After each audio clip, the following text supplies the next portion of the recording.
Manawaker Studios Flash Fiction Podcast is supported by patrons on Patreon.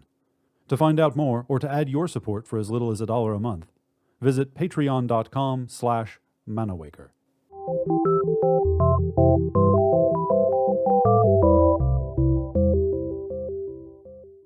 Welcome to Manawaker Studios Flash Fiction Podcast. I'm CB Droege. This week, The Pigeon by James Krehbiel. The cars in front of me were inching along, and up ahead swerving cautiously out into the center lane before proceeding. Two men, one wearing Bermuda shorts and shirtless, his skin slick with sweat, and the other in a pinstriped dress shirt and black tailored slacks, held their arms out, waving, trying to shoo the broken-winged pigeon away from the center of the road. As I passed, I watched it flop helplessly on the hot asphalt, trapped between flight and death. Each time they corralled the poor thing to the curb, it would spasm and jerk itself back into traffic. In my rearview mirror, I saw more people had gathered around to watch, lured in by struggle and futility. My son's soccer game was still scoreless by the time I arrived. The dozen of us, red-faced and wiping sweat from our eyes, yelled out intermittent blasts of encouragement to our kids. Some had gone back to their cars for umbrellas. A few held hunks of newspaper above their heads to block out the sun. A handful of older folks sat in lawn chairs under an aging chitalpa tree. The kids, bedraggled warriors, half-heartedly trotted after an underinflated ball. I kept waiting for them one by one to keel over. 2/3 into the game, I noticed a boy, alone and not much older than 8 or 9, sitting on the ground a few feet from the bleachers, an ace bandage wrapped around his right leg, his fleshy thigh bulging out at both ends. He grabbed the loose end of his bandage and wiped the sweat from his forehead. His eyes, sunken, peered out from his sunburnt face, the brim of his cream-colored baseball cap stained brown. I climbed down from the bleachers, walked over to the boy, and crouched beside him. "Are you okay? You look hot. Can I get you some water?" The boy looked at me with a fuzzy gaze and mumbled, "I'm okay. Can I help you over to that tree so you can sit in the shade?" "I can't move," he said. "I'm supposed to stay here." I waited a moment, feeling powerless as the boy's eyes grew heavy and closed. I walked back to the bleachers, climbed up to my seat, and watched the boy.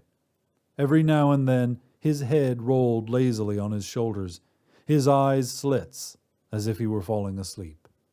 Then suddenly his head jerked back up, trying to focus. The spectators filed out of the stands. Car doors slammed and gravel crunched under spongy tires. I sat in the car, the air conditioning on full, my son in the back seat, his head buried in his cell phone. The boy with the cap sat alone, his back now propped against the bleachers. "I'll be right back," I told my son. I walked over to the boy and knelt down. One end of the ace bandage was still wrapped round the boy's thigh, but the other had come loose, trailing across the brown scorched grass like the shed skin of a snake. "Is someone coming to pick you up? Do you need a lift?" He looked up, still only half there. "No, he'll be here soon." I backed out of my parking spot as a fatigued station wagon crawled into the lot. Driving to work the next morning, I saw the broken-winged pigeon again, now lying up against the curb, its head hanging down in a storm sewer and covered with grime, the fractured wing sticking up towards the sky. Flies swarmed round its body, and people hustled by on their way to work. A little girl pointed, but no one looked. Further down the street, as I pulled up to a red light, I glanced out my window at the soccer field, and there on the ground, as if saving his place, sat the boy's baseball cap, once again cream-colored. The elevator was under repair, so I trudged up the stairs of my office building, an old Gothic structure with ornate carvings and turrets. Outside, traffic rumbled by, horns honked impatiently, people called across the street to one another. The monthly report was spread out over my desk. I couldn't concentrate and kept coming up with a different figure. I looked up from my desk, trying to clear my mind, when I caught a glimpse of movement just outside my window. I stood, walked over to the window, and there, only a few feet away, perched on the window's ledge and sitting on its nest, was a pigeon. Its feathers glistened iridescent green and blue as it looked over the city street, the people, and the rising fumes of exhaust. The pigeon turned in my direction and startled, took to the sky. My gaze came to rest on its nest, and as if lined for comfort or security or preservation, I noticed the remnants of a torn and shredded ace bandage. This has been The Pigeon, written by James Krehbiel.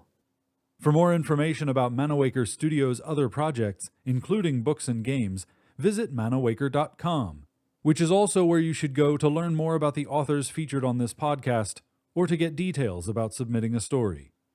The Flash Fiction Podcast theme song is by Kevin MacLeod. Manawaker Studios' director of DICE is Ben Baston. I'm CB Droege. You can follow me on Twitter and Facebook at CBDROEGE. Thanks for listening.